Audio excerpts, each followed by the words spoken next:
Assalamualaikum warahmatullahi wabarakatuh.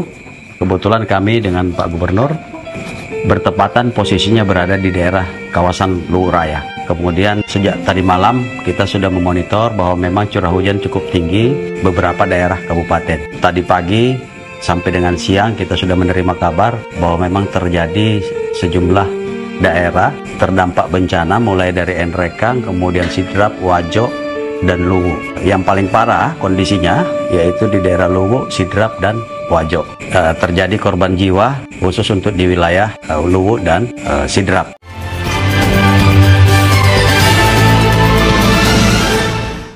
Semua langkah-langkah penanganan sudah kita turunkan, sudah kita kerahkan. Kami juga koordinasikan. Beberapa korban sudah ditemukan, korban longsor di daerah Kecamatan Latimojong, Kabupaten Luwu. Ada juga 4 yang masih belum ditemukan. Ini karena korban hanyut banjir.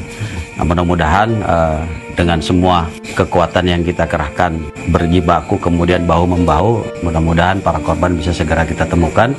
Termasuk juga kita melakukan mobilisasi untuk memberikan penanganan terhadap masyarakat yang terdampak banjir maupun longsor.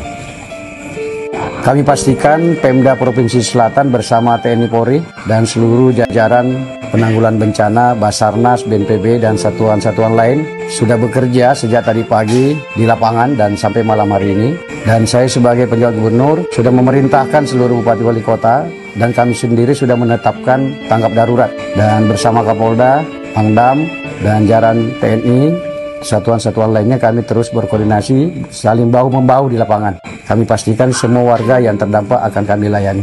Kami juga sudah melaporkan tentang update terus keadaan ini kepada pemerintah pusat, kepada BNPB, Basarnas pusat, dan pimpinan di tingkat nasional.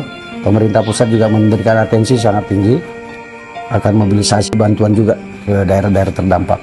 Mari kita mendoakan masyarakat kita agar semua kita diberi keselamatan dan mendoakan juga pada keluarga korban supaya diberi tempat terbaik di sisi Allah Subhanahu wa Ta'ala.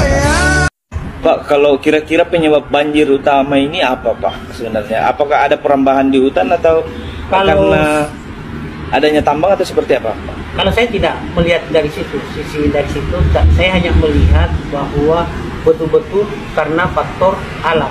Faktor alam itu intensitas cuaca yang sangat ekstrim, hujan yang sangat ekstrim ini sehingga mengakibatkan luapan air sungai kemudian disertai dengan pertemuan pasang sehingga air meluap ke perkampungan penduduk.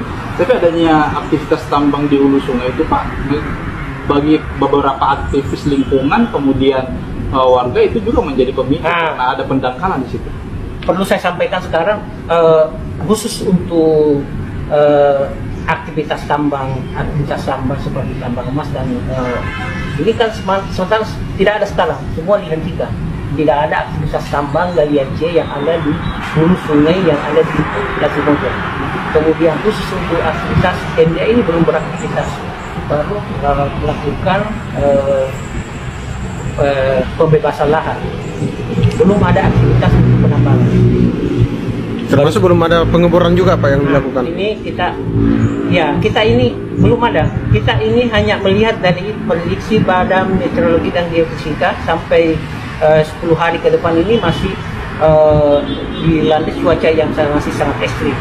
Sehingga saya kira sangat mustahil kalau persoalan-persoalan misalnya ini. Tapi yang jelas salah satu juga masalahnya adalah adanya beberapa pembukaan lahan oleh masyarakat. Kemarin ini kan ironinya kan kita membuka jalan akses menuju ke Kecamatan Latimojong dengan Kecamatan Bastion. Masyarakat membuka lahan di dekat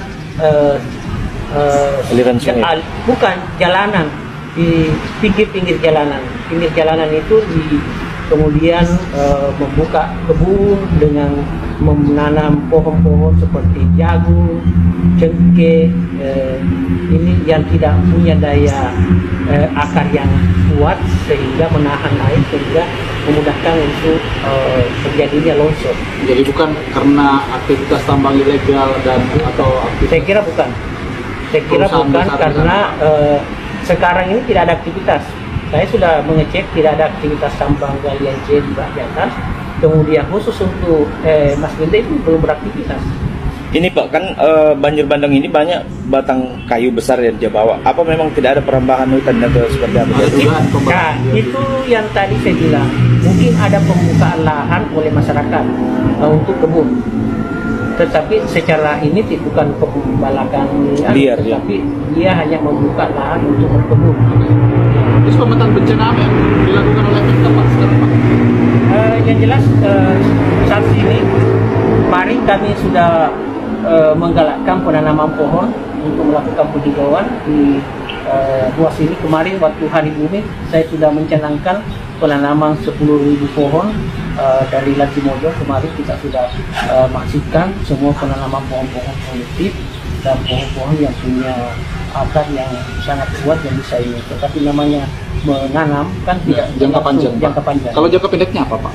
Jangka pendeknya kita tetap melakukan himbauan edukasi kepada masyarakat untuk tidak melakukan perambahan, kemudian tidak membuka lahan di sekitar area jalan. Kami sudah membuat surat edaran kepada pemerintah kecamatan dan pemerintah desa untuk melarang masyarakat untuk membuka lahan di dekat jalanan. Pak, satu lagi Pak. Tadi Pak sempat ada pengungsi yang mengaku sempat kelaparan. Pak, tanggapannya dari Bupati seperti apa? Yang jelas bahwa kita sudah melakukan optimalisasi untuk membuka posko dapur umum.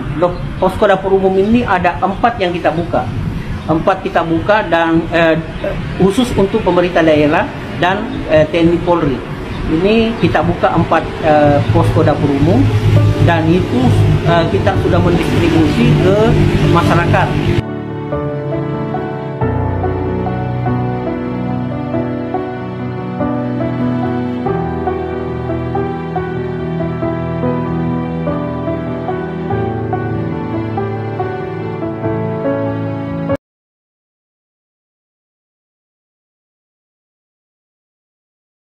The best of the best.